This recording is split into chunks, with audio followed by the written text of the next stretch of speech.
নমস্কার বন্ধুরা, হাতে মাত্র 10 মিনিট সময় থাকলে এইভাবে খুব সহজে বানিয়ে নাও সুজির মুগশলা পিঠা। এই পিঠে বানানো যেমন সহজ, আবার খেতেও ততই মজার। সুজির এই মুগশলা পিঠেগুলো খেতে খুবই নরম হয়, যা একবার না বানিয়ে খেলে বিশ্বাসই হবে না।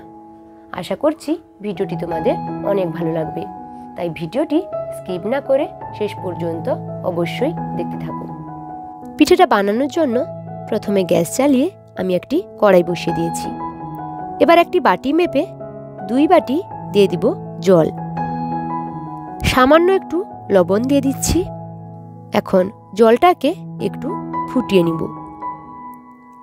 জলটা ফুটতে শুরু করলে আমি যে বাটি মেপে জলটা দিয়েছি সেই বাটির 1 বাটি দিয়ে দিচ্ছি সুজি। সুজিটা অল্প অল্প দিব আর খুন্তি দিয়ে ভালো করে মিশিয়ে নিব। এবার গ্যাসের ফ্লেমটা লোতে করে দিব আর খুন্তি দিয়ে অনবরত নেড়ে চেড়ে একটা ডো বানিয়ে নিচ্ছি। এখানে ডোটাকে খুব বেশি শক্ত করে ফেলা যাবে না, মোটামুটি নরম রাখতে হবে, তাহলে পিঠেগুলো কিন্তু খুবই নরম হবে। এখন এই ডোটাকে নামিয়ে নিচ্ছি। ডোটা হালকা ঠান্ডা হতে হতে আমি একটা পুর বানিয়ে নিব।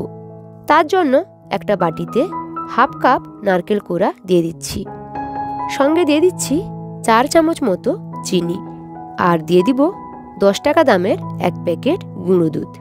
এবার চামচ দিয়ে সব কিছুকে নেড়ে চেড়ে একসঙ্গে মিশিয়ে নিচ্ছি। আর দেখো, পিঠের জন্য পুরটা আমার একেবারে তৈরি। এখন সুজির ডোটাকে বের করে নিয়েছি।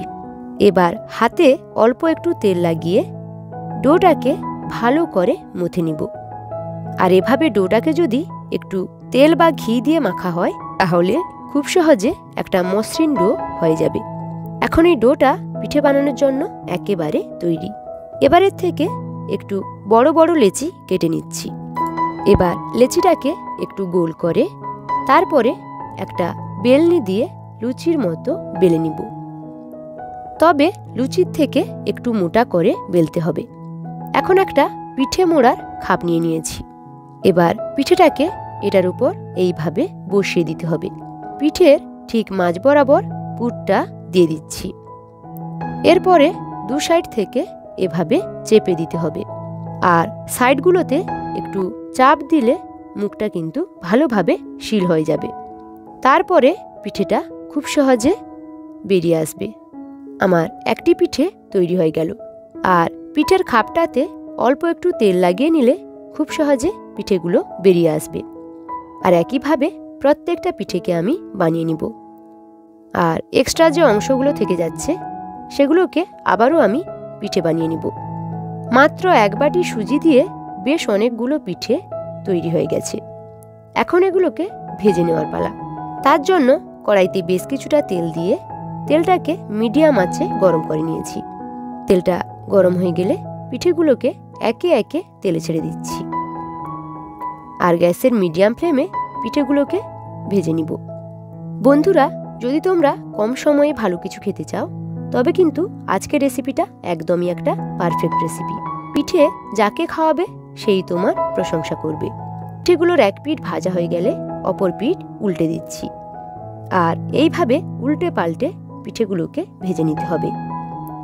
এখন এগুলো ভাজা হয়ে গেছে, এগুলোকে একটা প্লেটে তুলে নিচ্ছি। আর একইভাবে পরের ব্যাচটিকেও ভেজে নিতে হবে। এই পিঠে বানানো খুবই সহজ আর খেতেও দুর্দান্ত হয়। একটি পিঠে তোমাদের তুলে দেখাচ্ছি। দেখো বন্ধুরা, পিঠেগুলো কতটা সফট হয়েছে, একেবারে তুলোর মতো নরম হয়েছে। আর ভেতরটা দেখো পুরে ভর্তি রয়েছে। তাই এই শীতকালে একবার হলেও এই মুগশলা পিঠেটা তোমরা বানিয়ে খাও, খেতে কিন্তু খুবই ভালো লাগবে। বন্ধুরা, আমার আজকের মুগশলা পিঠের রেসিপি তোমাদের কেমন লেগেছে তা কিন্তু অবশ্যই কমেন্টে জানিও। আর ভালো লেগে থাকলে অবশ্যই বন্ধুদের সঙ্গে অনেক অনেক শেয়ার করো, আর চ্যানেলটিকে সাবস্ক্রাইব করে আমার পাশে থেকো। ধন্যবাদ।